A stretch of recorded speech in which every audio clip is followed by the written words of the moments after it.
আমরা আছি এখন জাফলং জিরো পয়েন্টে, যে জায়গাটা দেখতে সারা বাংলাদেশের পর্যটক সিলেটে যারাই একবার আসে তারা এই জিরো পয়েন্টে আসে। এবং এখানে আর সৌন্দর্যটা হচ্ছে যে এখানে যে ঝুলন্ত ব্রিজটা, এবং আমার সাথে আছে ভাইরাল শ্রীকান্ত ভাই। ভাইরাল এই জন্যই বলছি কারণ সে ফেসবুকে সবসময় অ্যাক্টিভ থাকে এবং তার পেজের নামে ভাইরাল শ্রীকান্ত, আপনারাও দেখবেন। বিশেষ করে জাফলংকে সে অনেক সুন্দর করে তুলে ধরে। আজকে তাকে আমি সাথে পারলাম এবং তাকে সাথে নিয়ে আমি যে জিনিসটা দেখাচ্ছি, এই যে আমি এখন আছি এই যে ইন্ডিয়া বাংলাদেশ সীমান্ত জিরো পয়েন্ট। আমার পিছনে ভারতীয় বিএসএফ, আমরা বাংলাদেশের টুরিস্ট পুলিশ বিজেপি, আমরা এখানে আছি। ডাইনে আমি যে ডাইনের যে দেখছি এই যে হুজুররা সবই বাংলাদেশ। আর এই যে বড় যে পাথরটা দেখা যাচ্ছে, এই পাথরের পিছনে সবই কিন্তু ইন্ডিয়ার পর্যটক।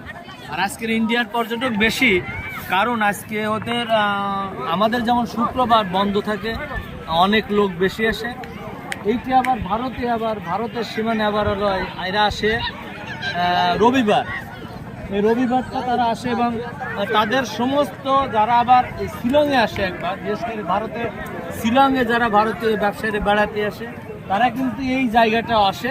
এবং এই জায়গাটা আসার পরে বিশেষ করে ভারতীয়রা আমাদের পিছনে সবাই থাকে, এদের সাথে আমাদের চেহারার মিল আছে। আমাদের একটু কষ্ট হয় কারণ চেহারা মিল থাকার কারণে এখানে কোনো তারের কাটা বেড়া নাই বা এখানে কোনো দেওয়ালও নাই, যার কারণে আমাদের বাংলাদেশের পর্যটক সহজে এদিকে চলে যায়, তাদের পর্যটক সহজে আমাদের দিকে চলে আসে। শুধুমাত্র আমরা বিজিবি, বিএসএফ, টুরিস্ট পুলিশ, জেলা পুলিশ মিলে আমরা মোটামুটি কন্ট্রোল করি। ভুল করে তারা আসলে আমরা ফেরত দিয়ে দিই। আর আমাদের লোক গেলেও তারা আমাদের ফেরত দিয়ে দেয়। এবং এই জায়গাটা বাংলা বুঝেন? বাংলা নেই বুঝা, হিন্দি। আমার পাশে যে আছে, আপনার নাম?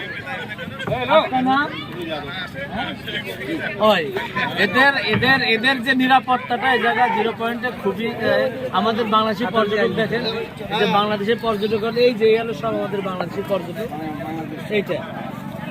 আর এখানে আমাদের যে পিছনে যেটা দেখছেন, ওদের পর্যটক নিয়ে আছে, আমরা আমাদের পর্যটক নিয়ে। শ্রীকান্ত ভাই, আপনার এই জায়গাটা আসার পর আপনার কেমন লাগছে আজকে, আপনার অনুভূতিটা বলুন। আসসালামু আলাইকুম দর্শক, আমার খুবই ভালো লেগেছে। আমি কিছুদিন পরে এই জায়গায় ঘুরতে আসি। এই জায়গার যে পিকনিকগুলো বর্তমানে যে নিরাপত্তায় আছে, আমরা বিগত দিনে দেখিনি যে এত সুন্দরভাবে পরিচালনা পুলিশে পরিচালনা করছে ওসি রতন শেখ মহোদয় স্যারের তত্ত্বাবধানে। এই জাফলংয়ের যে পরিবেশটা অনেক সুন্দর এবং অনেক শান্ত। সবাই এই জায়গায় সুন্দর প্রাকৃতিক উপভোগ করতে আসে, প্রাকৃতিক নীলাভূমি দেখার জন্য সবাই আসে। খুব সুন্দর পাথর, ঝর্ণা, ঝুলন্ত ব্রিজ, এই জায়গায় আসলে অনেক সুন্দর সুন্দর জায়গা পরিদর্শন করা যায় এবং বিভিন্ন নিরাপত্তায় টুরিস্ট পুলিশের সহায়তায় এই জাফলংয়ের নিরাপত্তায় সবাই নিয়োজিত থাকে। আচ্ছা, আপনি আরেকটা জিনিস আজকে তো দেখছেন যে বদলে যাওয়া জাফলং, এই জায়গায় যত দোকানপাট ছিল, বিভিন্ন চেয়ার ছিল, মানুষ এসে সুন্দর করে ছবি তুলতে পারতো না। কিন্তু আজকে আমি যে এগুলো কাজ করছি, সমস্ত চেয়ার, টেবিল এবং দোকানগুলো সব তুলে দিয়ে একটা পরিবেশ সৃষ্টি করছি পর্যটকের আসা এবং যাওয়ার এবং গোসলের জন্য। এই জিনিসটা আজকে আপনার কেমন লাগছে?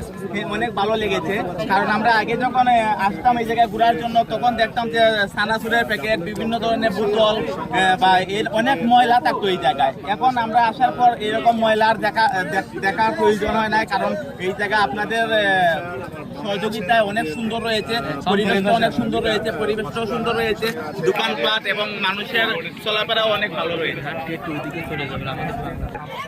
দেখতে পাচ্ছেন দর্শক, বাংলাদেশের যে tourist police OC Ratan Sheikh মহোদয় স্যার এবং টুরিস্ট পুলিশ রয়েছে, ওনারা কি সুন্দরভাবে এই পর্যটক এলাকাটাকে পরিদর্শন করতেছে এবং মানুষকে সুন্দরভাবে ছড়িয়ে দিচ্ছে। বাংলাদেশের মানুষ বাংলাদেশের দিক দিয়ে রয়েছে, ভারতের মানুষ ভারতের দিক দিয়ে রয়েছে এবং খুব শান্তশিষ্টভাবে মিলিত হয়ে সবাই একত্রিত এই সুন্দর পরিবেশ পরিদর্শন করছেন। আমাদের দেশের পর্যটক এইদিকে থাকে, এই যে জায়গাটা ওরা কিন্তু কয়েকদিন আগে করছে, এই জায়গাটা নিয়ে ওরা একটা দ্বীপের মতো করছে। ওই জায়গা ভারতের যত পর্যটক এখানে আসে তারা তাদের নিরাপত্তা এদিকে চলে যায়। আর বাংলাদেশি পর্যটক এমন একটা জায়গা দেখেন একার ডিস্টেন্স, কিন্তু চেহারার সাথে কিন্তু প্রায় হুবহু মিল আছে, দেখছেন? যার জন্য আমাদের সমস্যা হচ্ছে যে চেহারা একই থাকে, ভুল করে তারাও চলে আসে, আমাদের লোকের দিকে চলে যায়। এই জন্য আমাদের এটা নিয়ন্ত্রণ করতে গেলে নিয়ন্ত্রণ করছি, কিন্তু আমাদের কষ্ট হয়ে আসে এইটি আর কি। যেমন আমরা প্রতিদিন ডিউটি করি, আর আপনারা প্রতিদিন আসেন, আগ্রহ থাকে যে আমি ইন্ডিয়া দেখা যাবে, কিন্তু প্রবেশ করা যাবে না। এইটাই আর কি, যে দূরের থেকে যাওয়া যে ষাট গরু দূরের থেকে দেখা যাবে, ধরতে গেলে কিন্তু গুতা দেয়। এই জন্য এটাও তাই, আমাদের দেশ দেখবো, আমরা আনন্দ করবো। এই দেখেন কত বড় বিছানার চাদর, বিছানার চাদর যেমন সুন্দর, সেমনি পাথরের বিছানার চাদর দেখছেন, যত দূর চোখ যাবে তত দূর বিছানা, পাথরের বিছানা। এই পাথরের বিছানায় যে আপনি যে সময় স্কুলে 10-এ পড়তেন বা ম্যাট্রিক পরীক্ষায় কলেজে গেছিলেন, সেই সময়ের কথাটা চিন্তা করবেন, দেখবেন যে কত ভালো লাগবে জাফলং আসার।